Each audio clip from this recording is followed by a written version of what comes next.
எத வச்சு எப்படி ஸ்டார்ட் இந்த பண்ணீங்க? 3 வருஷத்துல நாங்க பெற்றோம்ல ஒரு அனுபவம். விஷயத்த வந்துட்டு பதிவிடணும். இது எங்களுக்கு என்ன வலியுறுத்துச்சு அப்படிங்கிறது ரொம்ப முக்கியம். ஏன்னா, அந்த பிலாசபிய நம்ம எங்களுக்கு வந்துட்டு ஒரு 96 டேஸ் எங்க பையன் பொறந்து ஒரு 96 டேஸ்ல உணர்றோம். அத அப்ளை பண்ண ஆரம்பிக்கிறோம். அந்த அனுபூதி தத்துவம் எங்களுக்குள்ள என்ன வெளிப்படுத்துச்சு, என்ன உணர வச்சுச்சு, வெளிப்படுத்த வச்சுச்சு அப்படிங்கிறது தான் இங்க முக்கியமே. அதாவது ஒவ்வொரு மனிதனும் எப்படி அறியாமை இல்லாம, இயலாமை இல்லாம வாழணுங்கிற ஒரு வாழ்க்கை முறை எங்களுக்கு தெரிய வந்துச்சு. ஏன்னா, ஒரு கான்ஸ்டன்ட் ஒரு குடும்பமா இருந்தா, அந்த இடத்துல ஒரு கான்ஸ்டன்ட்ங்கிற நிலையில நான் எப்படி இருக்கணும்? ம். ஒரு சமுதாயம், ஒரு சொசைட்டின்னு எடுத்துக்கிட்டா, எனக்கு என்ன விஷயம் தெரியும்னாலும் சரி, ஒரு கலை, அறிவியல், இல்ல நான் வந்துட்டு என்ன தொழில் செய்தாலும் சரி, அதனுடைய கான்ஸ்டன்ட் தெரிஞ்சு நான் எப்படி செயல்படணுங்கிறது தான் அறியாமை, இயலாமை. ஒரு விஷயத்த என்ன பத்தியும் சரி, வெளியில என்ன நடக்குது? இத வந்துட்டு இதனுடைய உண்மை சம்பவத்த நான் தெரிஞ்சுக்கணும். நான் புரிஞ்சுகிட்டு, அத வந்துட்டு எக்ஸிக்யூட் பண்ண தயாராகணும். தெரிஞ்சிடுச்சு அப்படிங்கிறதுக்காக, இத போய் எப்படிப்பா நான் வெளியில கொண்டு போறது? அப்படின்னு நெனச்சா அதுக்கு பேரு இயலாமை. ம். அப்ப யாரும் சொல்லிக் குடுக்காம, எனக்கு வந்துட்டு ஒரு கான்ஸ்டன்ட் விஷயம் புரியணும். அந்த புரிஞ்ச விஷயத்த மத்தவங்களுக்கு, என்னுடைய டார்கெட் ஆடியன்ஸ்க்கு நான் வந்துட்டு அப்படியே கொண்டு போய் சேர்க்கிறது அப்படிங்கிறது வந்துட்டு இயலாமை இல்லாத நிலை. இது எங்களுக்கு உணர்த்துச்சு. ஏன்னா அந்த அத உணர்த்தும்போது, அப்ப எங்களோட இத நிப்பாட்டக்கூடாது. ஏன்னா, எங்கள போல இருக்கக்கூடிய பல ஃபேமிலீஸ் வந்துட்டு இத செயல்படுத்தணும். அறியாமை இல்லாம. ஏன்னா, அந்த அறியாமை, இயலாமைங்கிறது ரொம்ப முக்கியமான விஷயம். யாரு யார பயன்படுத்திக்கிறாங்கங்கிறதே தெரியல. என்ன சிச்சுவேஷன் போயிட்டுருக்கு? நம்ம மேல யாரு டிராவல் பண்றாங்க? நம்ம லைஃப ரூல் பண்றது யாரு? இது யாருன்னு யாருக்கும் தெரியறதில்ல. ஸோ, அப்பா, அம்மாவா இருக்கலாம். அவங்களுக்கு ஒரு மகனா இருக்கலாம். இல்ல தாத்தா, பாட்டிக்கு ஒரு பேரனா இருக்கலாம். இல்ல நான் வெளியில வந்துட்டு ஃப்ரெண்ட்ஸோட இருக்கலாம். இல்ல நான் ஒரு பொண்ண வந்துட்டு எனக்கு வந்துட்டு பிடிச்சிருக்கலாம். ம். ஸோ, அங்க வந்துட்டு எனக்கு ஒரு க்ரஷ் ஏற்பட்டிருக்கலாம். அப்ப நான் வந்துட்டு வெளியில வந்துட்டு லவ் பண்ணலாம். இந்த மாரி லவ்வர்ஸாவும் இருப்பாங்க. எவ்வளவோ இருக்கலாம். ஒருத்தருக்கு பல ரோல் இருக்கு. ஆனா யாரும் நம்மள வந்துட்டு பயன்படுத்தக்கூடாது. இவங்களும் போய் இவங்களோட அறியாமைய மத்தவங்கள போய் தாக்கக்கூடாது. ஸோ, எல்லாரும் ஒற்றுமையா இருக்கணும். யாரும் தற்காத்துக்கணுங்கிறதுக்காக சண்டை போட சொல்லல. ஆனா நம்ம எங்க பயன்படுத்தப்படுறோம்? ஸோ, அந்த உண்மைகள் நமக்கு தெரியணும். அந்த அறியாமை இல்லாம, இயலாமை இல்லாம ஒரு வாழ்க்கை முறைய யூனிட்டியா எப்படி வாழணும்னு சொல்லி தர்றது தான் இந்த அனுபவம். அதாவது அறியாமை அப்படிங்கிறது எனக்கு உலகத்துல இருக்கிற எல்லா விஷயத்த பத்தி தெரிஞ்சுக்கணுங்கிறது அவசியம் இல்ல. என் வாழ்க்கையில நான் எப்படி இருக்கணுங்கிறத பத்தி அறியாம இல்லாம இருக்கணும். அதேபோல இந்த உலகத்துல இருக்க எல்லா விஷயத்தையும் அந்த வானத்தையும் நான் வில்லா வளைப்பேன், மணல கயிறா திரிப்பேன் அந்த மாதிரி இயலாமை கிடையாது. என்னால செய்யணும்னு நான் என்ன செய்யணும்னு நினைக்கிறேனோ, அத இயலாமை இல்லாம செய்து முடிக்கணும். ஒரு உதாரணத்துக்கு வந்துட்டு, என்னோட அப்பாவோ, அம்மாவோ வந்துட்டு பார்த்தீங்கன்னா, என்ன வந்துட்டு ஒரு மகளாவோ, மகனாவோ வளர்த்துருக்கலாம். அதுக்காக வந்துட்டு அவங்க சென்டிமென்ட்ட பயன்படுத்தக்கூடாது. அவங்களுக்கும் நான் வந்துட்டு ஒரு விஷயத்த செய்து குடுத்துருக்கணும். ம். கண்டிப்பா செய்து குடுக்கணும் தான். ஆனா, அந்த இடத்துல கான்ஸ்டன்ட்டா ஒரு மகனா, மகளா அவங்களுக்கு என்ன தீர்வு தான் நான் செய்து குடுக்கணுமே தவிர, அந்த இடத்துல கண் துடைப்பா நான் வந்துட்டு ஏதோ ஒரு ம். அந்த ம். இடத்துல ம். மட்டும் முடிச்சுட்டு போயிடக்கூடாது. ம். அப்ப இந்த கான்ஸ்டன்ட்ட ஒவ்வொரு ஃபேமிலில இருக்கக்கூடிய எல்லா நபர்களுமே தெரிஞ்சுக்கணும். ஒரு அப்பா, அம்மாவுக்கு ஒரு மகனா, ஒரு கான்ஸ்டன்ட்டா நான் என்ன செஞ்சு குடுக்கணும்? அவங்க எதிர்பார்க்கிற மகனா, மகளா இல்ல. நான் ஒரு மகன், மகள் அப்படிங்கிற ரோல நான் எப்படி வெளிப்படுத்தணும்? ஒரு மனைவியா, ஒரு மருமகளா, இல்ல மத்த எந்த ரோலா இருக்கட்டும். வெளியில வந்துட்டு சமுதாயத்துல ஒரு மருத்துவர், ஒரு நோயாளிக்கு நான் வந்துட்டு ஒரு மருத்துவர். அப்ப இந்த இடத்துல எந்த விதமான சென்டிமெண்ட், எமோஷன்ஸ் எல்லாத்தையும் தள்ளி வச்சுட்டு, நான் அந்த இடத்துல என்ன டியூட்டி செய்யணுங்கிறத அதுல எந்த விதமான சென்டிமெண்ட்ஸும் வரக்கூடாது. எமோஷனலுக்கும் இறங்கக்கூடாது. இது ம். 2மே இல்லாத நடுநிலையை எப்படி ஒவ்வொரு மனிதர்களும் கையாளணுங்கிறது தான் அறியாமை, இயலாமை இல்லாத வாழ்க்கை முறை. அத தான் அனுபூதி தத்துவம் எங்களுக்கு உணர்த்துச்சு. இது ஏன்னா எப்படி இந்த ப்ராசஸ நீங்க எப்படி உங்களோட இது மூலியமா கொண்டு வரீங்க? அதான் இப்ப இது இந்த இந்த இந்த 3 வருஷம் எங்களுடைய செல்ஃப் ரியலைசேஷன்ல இதெல்லாம் நாங்க புரிஞ்சுக்கிட்டோம். அனுபவத்தையும், அறிவையும், புத்திசாலித்தனத்தையும் எப்படி பயன்படுத்தணும். இத நாம என்ன பண்றோம்னா, பப்ளிக்ல கொண்டு போய் குடுக்கணும். அத கல்லாடம்ங்கிற ஒரு எஜுகேஷன் மூலியமா குடுக்கணும்னு சொல்லி, கல்லாடம் அப்படிங்கிற ஒரு சிஸ்டம நம்ம கிரியேட் பண்ணி, அதன் மூலியமா நாங்க என்ன பண்றோம், நெறைய இடங்கள்ல அ ம மக்களுக்கு வந்து இந்த பயிற்சிகள குடுக்குறோம். வாழ்க்கையில வந்து லைஃப் எஜுகேஷன் என்ன அப்படிங்கிறத ஒரு டியூட்டர் மாரி நாங்க அத கண்டக்ட் பண்றோம். அப்ப எங்களுக்கு என்ன தோணுதுன்னா, இது ஏதோ நம்ம ஸ்கூல்ஸ்லயும் பண்றோம். காலேஜஸ்லயும் பண்ணியிருக்கோம். இத வந்துட்டு வெளியில வந்துட்டு ஒரு ஏஜ்டு பெர்சன்ஸ் ஒரு 40 வயசு கடந்தவங்க. இது எல்லார் லைஃப்க்குமே ஷூட் ஆகும். ம். அப்போ ஒரு கிட்ஸ்லேருந்து ஒரு வந்துட்டு ஏஜ்டு பெர்சன்ஸ் வரைக்கும் ஒவ்வொருத்தரும் அந்த லைஃப் பயன்படலாம். எப்படி பயன்படுத்தணும்?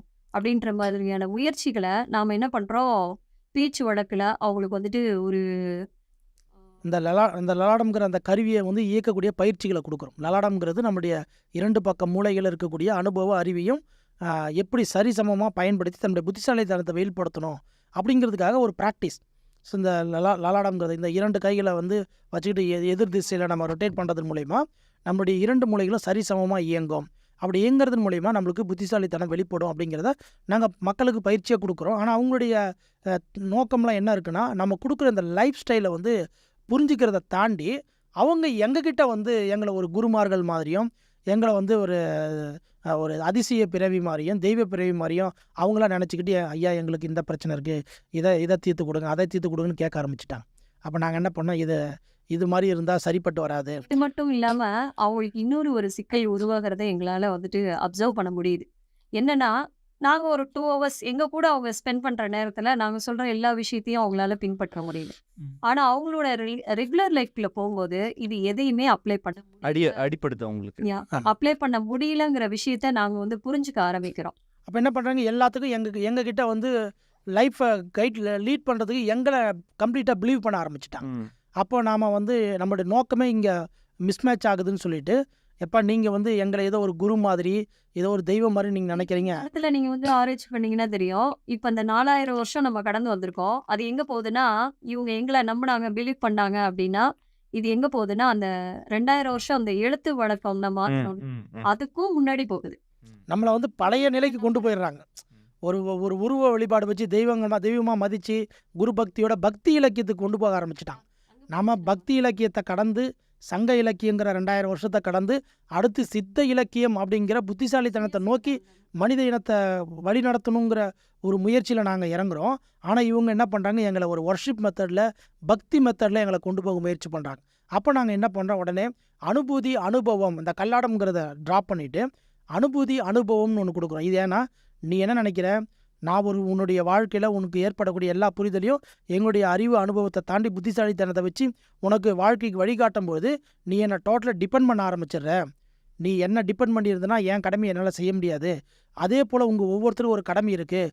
நான் உங்களுக்கு எப்படி அந்த புத்திசாலித்தனத்தை பயன்படுத்தணும்னு சொல்லிக் கொடுக்குறேன் வாங்கன்னு சொல்லி நான் என்ன பண்ணுறேன், இந்த கல்லாடம்ங்கிற லைஃப் எஜுகேஷனை விட்டுட்டு அனுபூதி அனுபவம், நீங்களே எல்லாருமே குருவாகிடுங்க, எங்களை வந்து டிஸ்டர்ப் பண்ணாதீங்கன்னு சொல்லி அவங்களுக்கு எல்லாருக்கும் அனுபூதி அனுபவங்கிற ஒரு பயிற்சியை கொடுக்க ஆரம்பிக்கிறோம். அதுக்கப்புறம் அதான் இப்போ நீங்கள் இல்லை, அது அடுத்து 2வது. அது மாதிரி இப்போ எத்தனை ஸ்டேஜ் கடந்து வரேன்னு சொல்கிறோம் உங்களுக்கு. இது என்னென்ன நடந்திருக்கு அப்படிங்கிறத ஜஸ்ட் அந்த அனுபூதி அனுபவ பயிற்சியில் என்ன பண்ணுறாங்க, எல்லாருமே அந்த புத்திசாலித்தனத்தை பயன்படுத்தி தன்னை உணர ஆரம்பிக்கிறாங்க.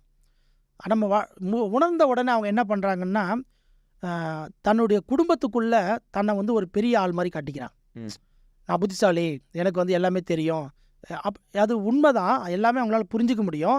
ஆனால் அது குடும்பத்துக்கும் குடும்பத்தோட முன்னேற்றத்துக்கும் மற்றவங்களுடைய அறியாமை இயலாமையை போக்குறதுக்கு தன்னுடைய புத்திசாலித்தனத்தை பயன்படுத்தணுங்கிறத தாண்டி மற்றவங்களை வந்து பார்த்திங்கன்னா ஏளனப்படுத்துறதுக்கும் மற்றவங்களை அடிமைப்படுத்துகிற மாதிரியான ஒரு கலாச்சாரம் நெகட்டிவாக அவங்கள அதை பயன்படுத்த ஆரம்பிக்கிறத நாங்கள் உணர்றோம்.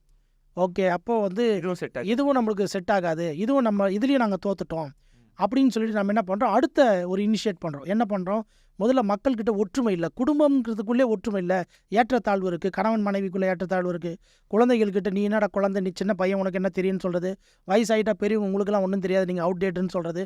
இந்த மாதிரி குடும்பத்துக்குள்ளேயே ஏற்றத்தாழ்வுகள் இருக்குது, சமுதாயத்திலும் ஏற்றத்தாழ்வுகள் இருக்குது. இந்த ஒற்றுமைகளை இவங்களை உண்டு பண்ணணும்னு சொல்லி நாங்கள் என்ன பண்ணுறோம், அனுபூதி 216 ஆலய திருப்பணின்னு ஒன்று உண்டு பண்ணுறோம்.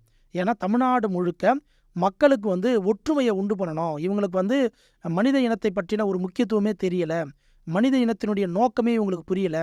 அதனால் வந்து நம்ம பண்டைய பாழடைந்த ஆலயங்களை திருப்பணி செய்கிறதன் மூலிமா அந்த ஊரில் இருக்கிற மக்களை எல்லாம் ஒன்று கூட்டி இந்த தெய்வம் எப்படி, இந்த இறைவன் எப்படி இருக்குது, அந்த தத்துவம் எப்படி இருக்குது, இந்த தத்துவத்தை எப்படி புரிஞ்சு தன்னுடைய வாழ்க்கையை மாற்றணும்னு சொல்லி நாங்கள் என்ன பண்ணுறோம், ஒரு ஆலய திருப்பணிக்காக ஒரு ஆர்கனைசேஷன் நாங்கள் க்ரியேட் பண்ணுறோம்.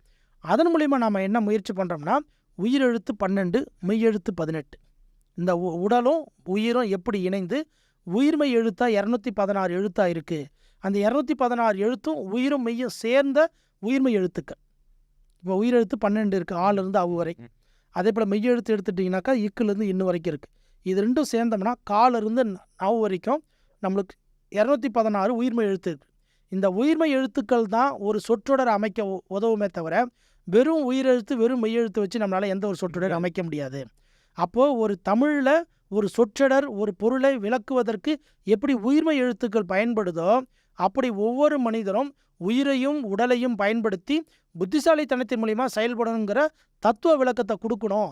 இந்த புரிதல் இந்த மக்களுக்கு வரணும் அப்படின்னா அவங்களுக்குள்ள முதல்ல இந்த ஒற்றுமை எப்படி இந்த எழுத்துக்கள் எப்படி ஒன்னோடு ஒன்று ஒற்று இருந்தால் தான் ஒரு வார்த்தையை சொல்லணும். தனித்தனியாக இருந்தால் அந்த வார்த்தையை நம்ம சொல்ல முடியாது. அப்போ அந்த ஒரு ஒற்றுமையை வலியுறுத்தணும்னு சொல்லி நாங்கள் ரொம்ப ஃபிலாசபிக்கலாக மக்களை வந்து கொண்டு போகலான்னு சொல்லி ஒரு தவறான பாதைக்கு போயிட்டோம். ஏன்னா எல்லாமே எங்களுடைய டெஸ்டிமோனியல் தான்.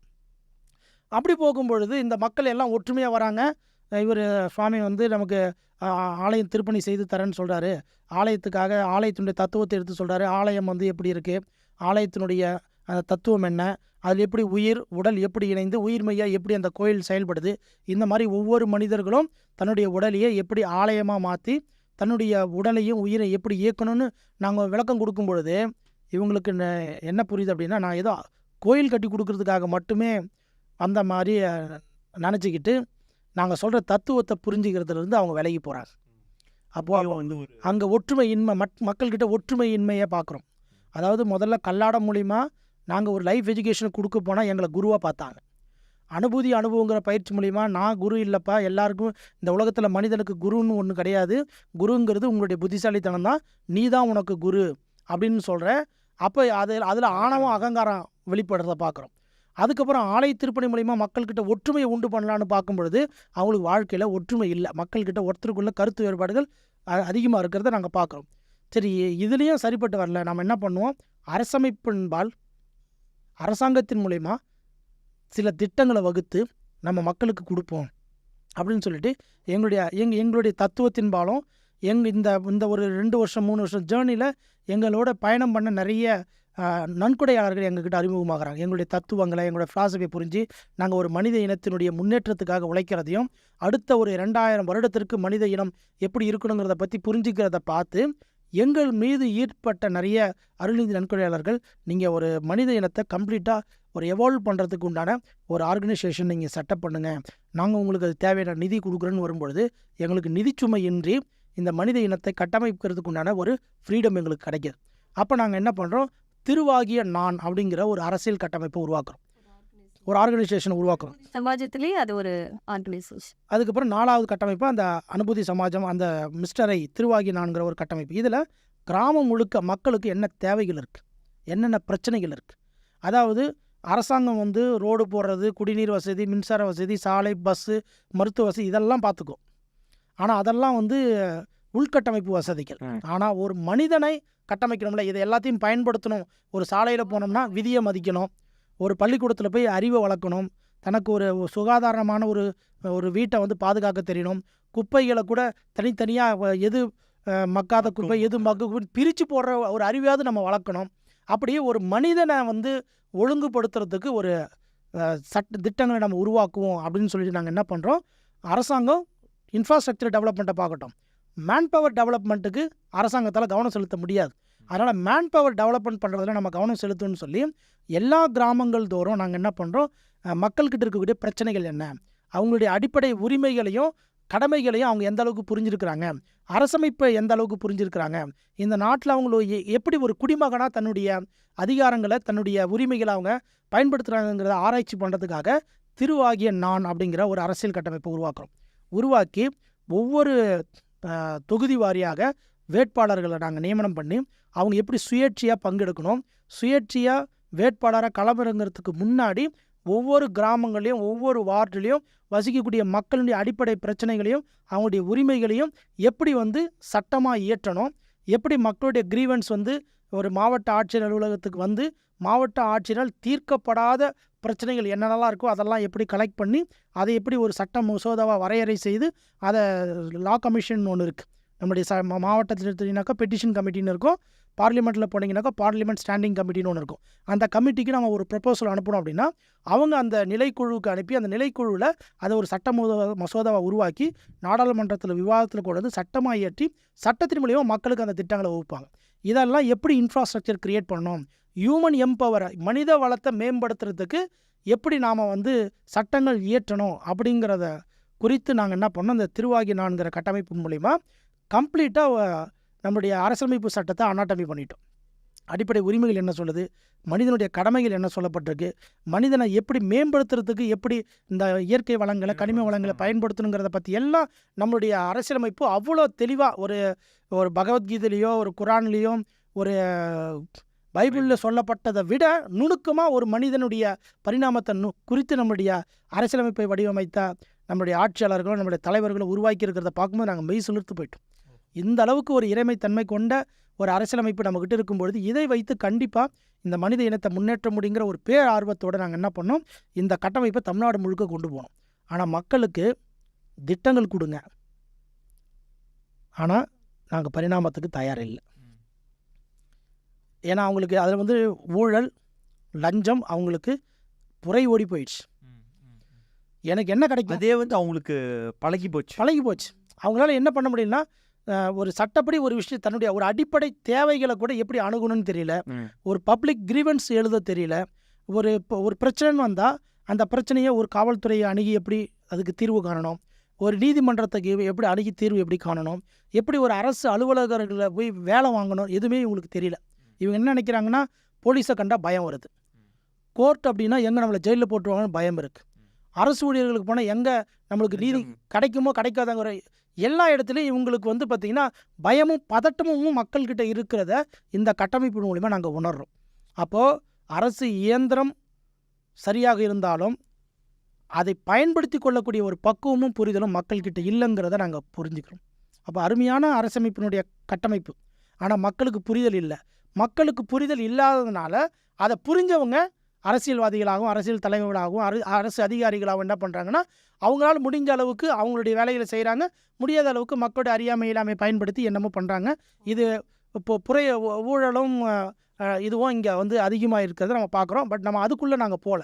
நாங்கள் என்ன அப்சர்வ் பண்ணுறோம் அப்படின்னா, தனி மனிதன் எடுத்துட்டோம்னா ஒற்றுமை இல்லை. நாம் ஒரு விஷயத்தை சொல்லி கொடுத்தோம்னா நம்மளை டிபெண்ட் பண்ணி வந்துடுறான்.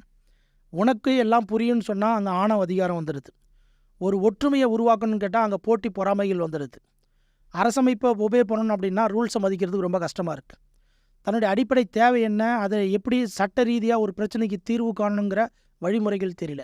இப்படி பல வகைகளில் மனிதர்கள் தன்னுடைய சாதாரண வாழ்க்கையை கூட வாழ முடியாமல் இருக்கிறத நாங்கள் உணர்றது எங்களுக்கு மிகப்பெரிய பேரதிர்ச்சியை உண்டு. அவங்க அது ஏதோ ஒரு விதத்தில் ஓவர் காம்ப்ளிகேட் பண்ணிக்கிறாங்க. எளிமையான ஒரு வாழ்க்கையை ரொம்ப காம்ப்ளிகேட் பண்ணிக்கிறாங்க. ஸோ அப்போ இதையெல்லாம் நாங்கள் பார்க்கும் பொழுது ரைட், அப்போ நாம் தவறாக ஒரு 6 வருடம் நம்மளுடைய பயணத்தை தவறாக போல நாங்கள் இதிலிருந்து அதில் போகலாமா, அதுலேருந்து அதில் போகலாமான்னு நாங்களே அதை எல்லாத்துலேயும் இன்பில் பண்ணி ஒவ்வொரு விஷயத்தையும் ஆராய்ச்சி பண்ணி நாங்கள் தெரிஞ்சுக்க ரிசல்ட் எடுக்க எங்களுக்கு அந்த வருடங்கள் தேவைப்பட்டுச்சு. இது 2021 வந்துச்சு. 2020 லாக்டவுன் போட்டாங்க. லாக்டவுன் பீரியடில் ஒரு 2 வருட காலம் நாங்கள் அப்படியே அமைதியாக இருந்து ஓய்வு எடுத்து நாங்கள் இப்போ எல்லாத்தையும் அப்படியே வாட்ச் பண்ணுறோம். இந்த லாக்டவுன் இந்த 2 வருஷம் போட்ட காலகட்டத்தில் மக்களுக்கு இந்த கடந்த 6 வருடமாக நாங்கள் என்னென்னலாம் பிரச்சனைன்னு பார்த்தோமோ இந்த எல்லா பிரச்சனை பற்றின விழிப்புணர்வு மக்களுக்கு தானாக உண்டாகுது. 2 ஆண்டு காலம் ஒருத்தர் அணுக முடியாது, ஒருத்தர் பேச முடியாது, வீட்டுக்குள்ளேயே இருக்கணும்.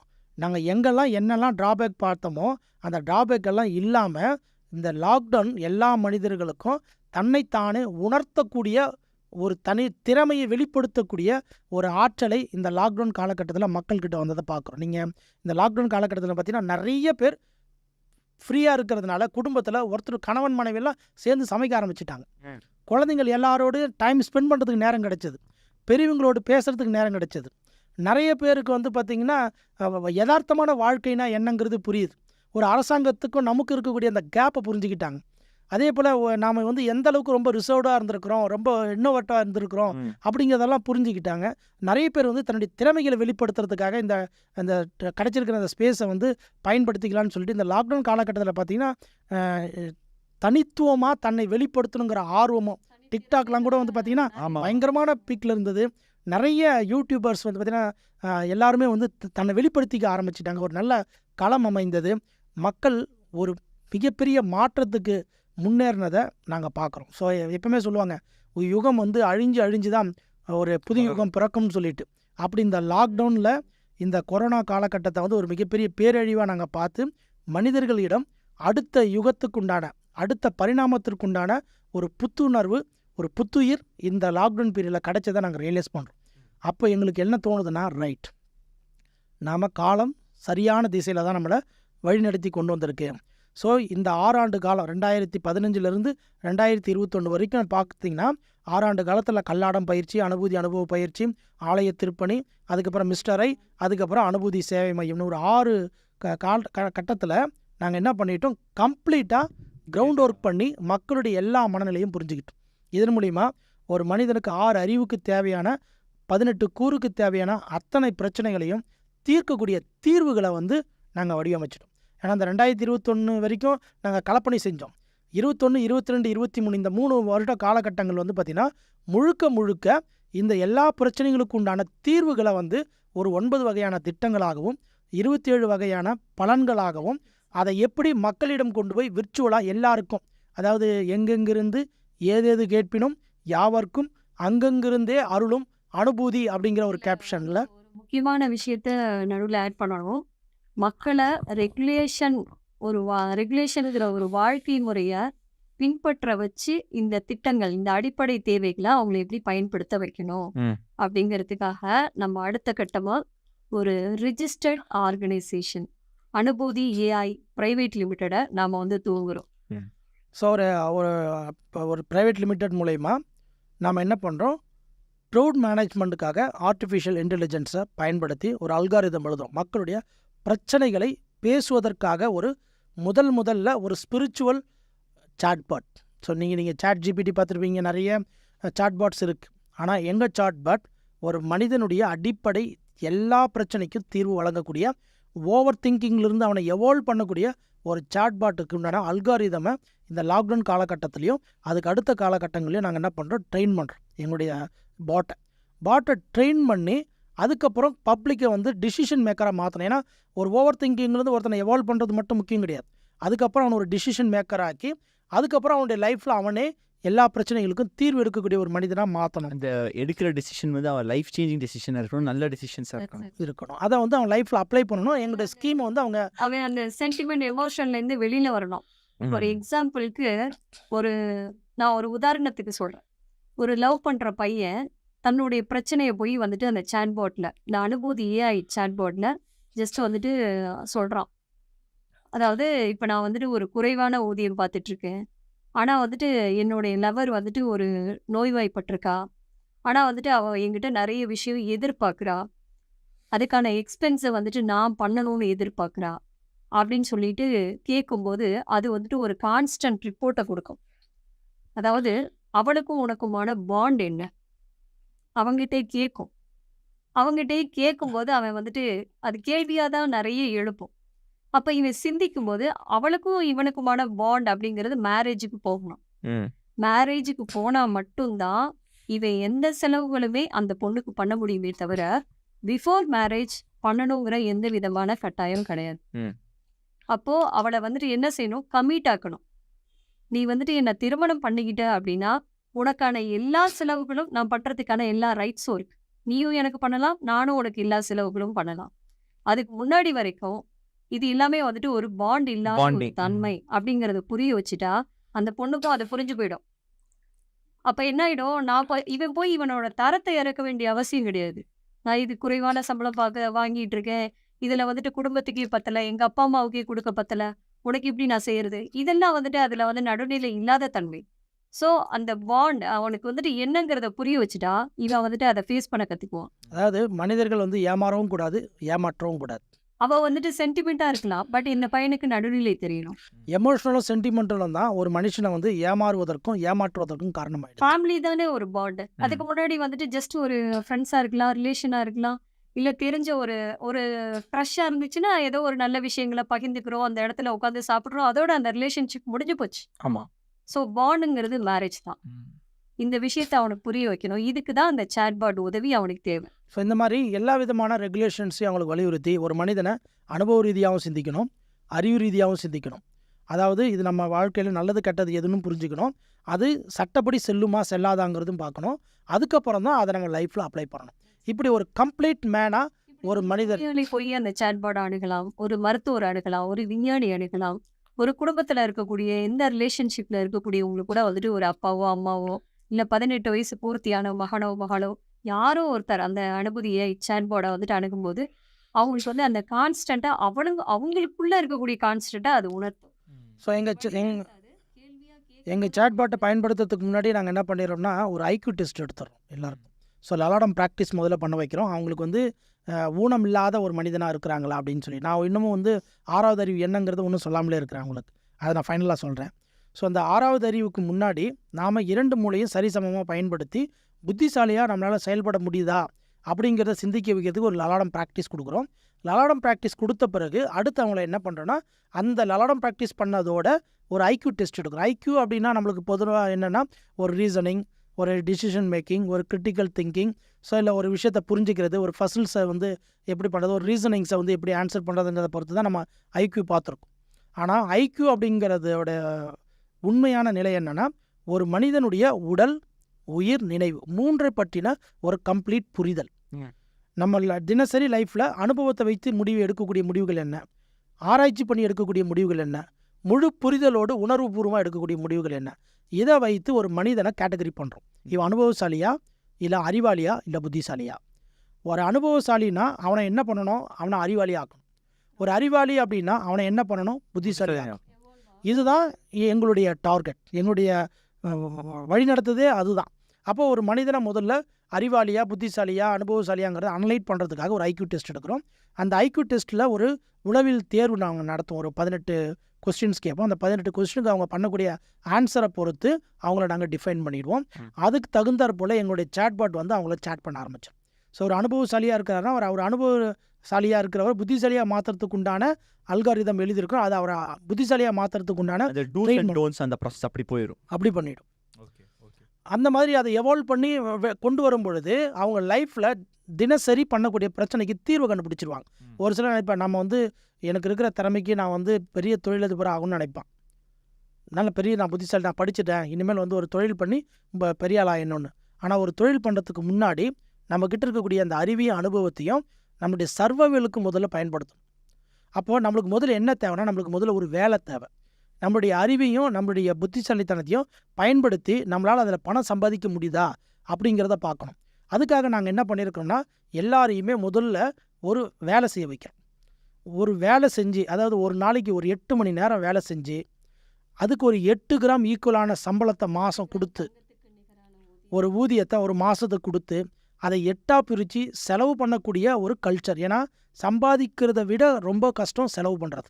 நம்ம என்ன நினச்சிக்குவோம், செலவு பண்ணுறது ரொம்ப ஈஸி, சம்பாதிக்கிறது தான் கஷ்டம்னு நினச்சிக்கிட்டு இருப்போம். ஆனால் சம்பாதிக்கிறது ரொம்ப ஈஸி என்னை பொறுத்த வரைக்கும். செலவு பண்ணுறது ரொம்ப ரொம்ப கஷ்டம். ஏன்னா ஒரு மனிதன் வறுமையிலிருந்து மீண்டு வரணும் அப்படின்னா செலவுகள் சரியாக பண்ணணும். ஏன்னா 1 லட்சம் சம்பாதிக்கலாம், நீ 10 லட்சம் சம்பாதிக்கலாம், 10,000 சம்பாதிக்கலாம். ஆனால் அதை எதுக்கெல்லாம் செலவு பண்ணுறங்கிறத பொறுத்து தான் நம்ம வறுமையை விரட்ட முடியும். அப்போது ஒரு மனிதன் முதல்ல பவர்ட்டியிலிருந்து வெளியில் வரணும், பேங்க்ரப்ட் பண்ணணும், அந்த பவர்ட்டியை காலி பண்ணணும், ஃபினான்ஷியலி ஃப்ரீ ஆகணும். ஏன்னா ஃபினான்ஷியல் ஃப்ரீடம் கிடைச்சாதான் நம்ம அனுபவத்தை தாண்டி சிந்திக்கிற அந்த மன அமைதி நம்மளுக்கு கிடைக்கும். ஏன்னா மன அமைதியாக தான் சிந்திக்க முடியும். ஏன்னா இல்லைனா மனம் வந்து என்ன ஓட்டங்களால் நிரம்பி இருக்கும்.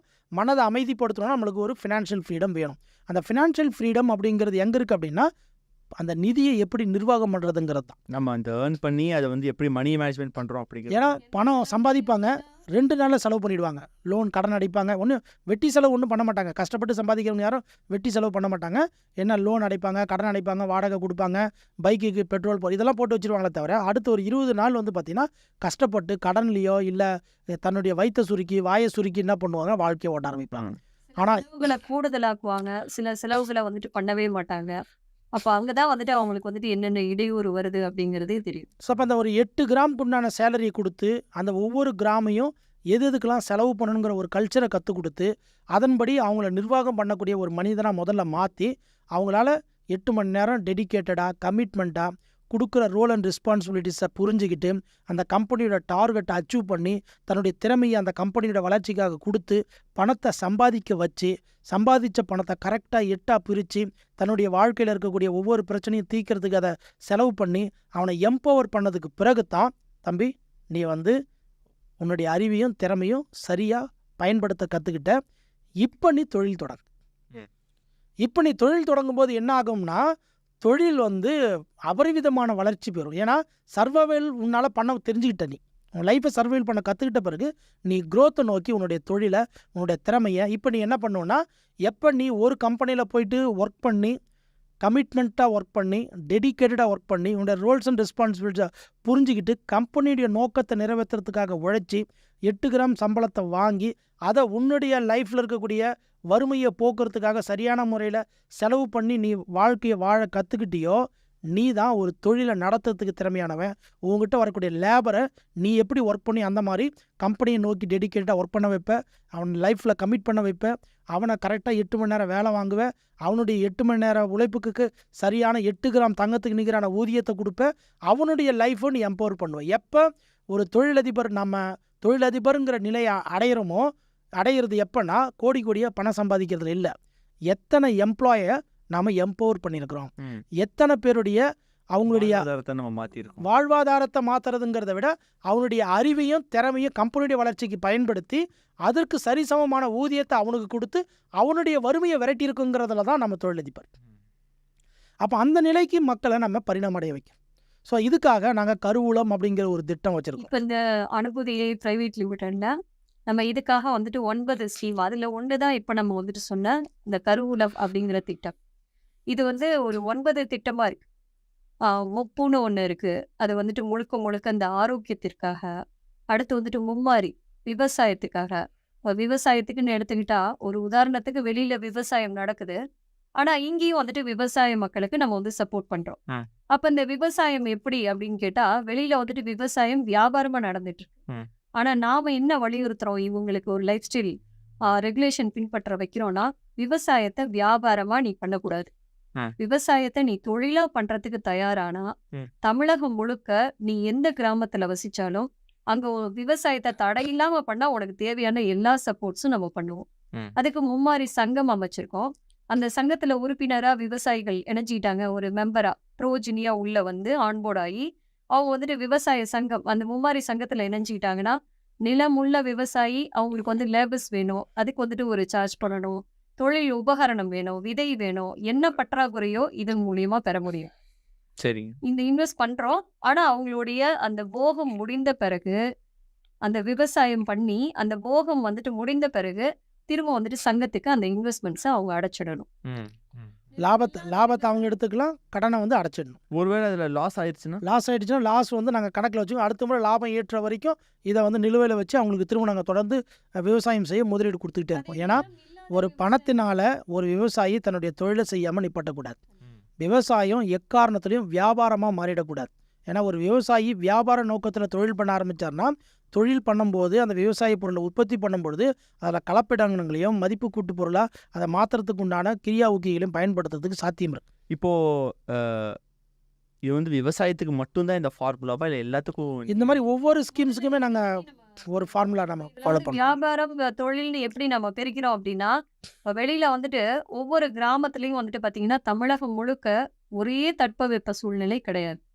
ஒவ்வொரு தாலுக்கா வைஸ் ஒவ்வொரு டிஸ்ட்ரிக்ட்லேயுமே வந்துட்டு பார்த்தீங்கன்னா, சூரிய வெப்பம், நீரினுடைய தன்மை, காற்றினுடைய தன்மை பொறுத்து அங்கே வந்துட்டு பார்த்தீங்கன்னா நிலத்தோட மண்ணின் தன்மை மாறும். அப்போ எந்த நிலத்துல எது விளையுமோ அதை மட்டும்தான் பயிரிடணுமே தவிர, வெளியிலேருந்து கொண்டு வந்த வெளி மாநிலங்கள்ல வெளி மாவட்டங்கள்ல விளைந்த விதைகளை இங்க வந்து ஆர்டிஃபிஷியலா அமைச்சு ஒரு நிழல் அமைச்சு இப்படி எல்லாம் வந்துட்டு விளைய வைக்கிறாங்க பாத்தீங்களா. இது வந்து மண்ணை மலடாக்கக்கூடிய தன்மை. அதனாலதான் இன் ஃபியூச்சர் அவங்க விவசாயத்தை தொடர்ச்சியா பண்ண முடியல, தடைப்படுது. அப்ப இந்த வியாபாரத்தை விட்டு நீ தொழில் தான் பண்ணணும்.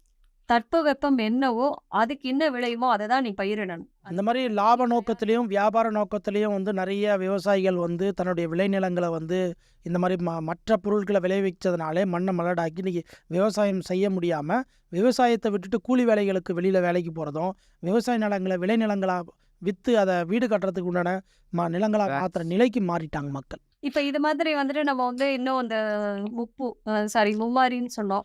இப்போ கருவூலத்தில் வந்து ஜாப் அல்லது பிஸ்னஸ். இப்போ ஜாப்னு எடுத்துட்டா 8 கிராம் தங்கத்துக்கு நிகரான ஊதியத்தோட நம்ம வந்துட்டு 8 மணி நேரம் ஒரு பணி இருக்குது. அது தமிழகம் முழுக்க நம்மளுடைய நிர்வாகத்திலே வந்துட்டு பார்த்தீங்கன்னா ப்ரோஜினி அட்மின் ஆஃபீஸர்ஸ் வேக்கன்சி வந்து தமிழகம் முழுக்க ஒவ்வொரு தாலுக் வைஸ் நமக்கு தேவை. அதே வந்துட்டு ஒரு பிஸ்னஸ் பண்ணுறாங்க அப்படின்னா அந்த பிஸ்னஸ்க்கு என்ன ரெகுலேஷன் வச்சுருக்கோம் அப்படின்னா, மக்களுடைய அடிப்படை தேவைகள் பொறுத்து இவங்க ஒரு பிஸ்னஸ் ஐடியா அண்ட் பிளானோட இருக்காங்கன்னா, அதுக்கு தேவையான இன்வெஸ்ட்மெண்ட்ஸ் நம்ம பண்ணுறோம். ம். ஒப்பந்தத்தின் அடிப்படையில் அதை நம்ம பண்ணுறோம். அதாவது ஒரு மனிதனுடைய ஆசைகளை விருப்பங்களை பூர்த்தி பண்ணுற மாதிரியான தொழிலுக்கு நாங்கள் முதலீடு பண்ண மாட்டோம். ஆனால் ஒரு மனிதனுடைய அடிப்படை தேவையை பூர்த்தி பண்ணக்கூடிய ஒரு தொழிலாக இருக்குது, உன்னுடைய ஐடியா இருக்குன்னா அந்த தொழிலுக்கு அது எவ்வளோ வேணாலும் நாங்கள் முதலீடு செய்வோம். ஸோ அந்த சூப்பர். மாதிரி அப்போ வந்துட்டு இப்போ அதை எப்படி நம்ம வந்து டிகோட் பண்ணுறோன்னா, வெளியில் வந்து மக்களுடைய ஆசை விருப்பம் நிறைய மார்க்கெட் ஆகிட்டு இருக்கு. அது வந்து ஜஸ்ட் ஒரு சோஷியல் மீடியாவில் மக்கள் பார்ப்பாங்க. இது நம்ம டிஸ்ட்ரிக்டில் எப்போ வந்துட்டு மார்க்கெட் ஆகும் அப்படின்னு பார்த்துட்டு இருக்கும்போதே அதை மார்க்கெட் பண்ணிட்டு தான் அதை வந்துட்டு சோஷியல் மீடியாவில் வந்துட்டு அப்லோட் பண்ணியிருப்பாங்களே. ம். அப்போ மக்கள் அதை ரிப்பீட்டடாக பார்த்து அதை போய் சர்ச் பண்ணுவாங்க, வாங்குவாங்க. இது வந்து ஆசை விருப்பங்கள் மார்க்கெட் ஆகிட்டு இருக்கு. ஸோ அதனால மக்களுடைய அறியாமை இயலாமை தான் அதிகரிச்சுட்டு போயிட்டு இருக்கு. ம். இன்னும் அதிகமாகுது.